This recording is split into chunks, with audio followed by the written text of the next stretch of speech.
L'Agence européenne des médicaments a donné son feu vert ce vendredi à l'utilisation du vaccin d'AstraZeneca pour les plus de 18 ans. Ce vaccin, développé par le laboratoire suédo-britannique, est le troisième vaccin à être ainsi approuvé par l'autorité européenne, après celui de Pfizer-BioNTech et celui de Moderna. Nous n'avons pas encore de données pour savoir précisément si les vaccins AstraZeneca sont efficaces contre les nouvelles variantes du Covid-19. Nous avons demandé à la société d'enquêter sur ce point, comme nous l'avons fait pour les autres vaccins.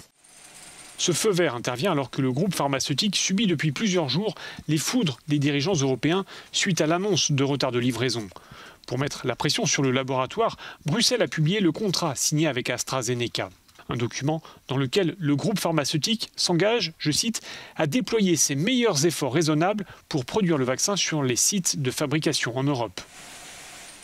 Mais que faut-il entendre par meilleurs efforts raisonnables? C'est là un élément clé à en croire ce juriste belge.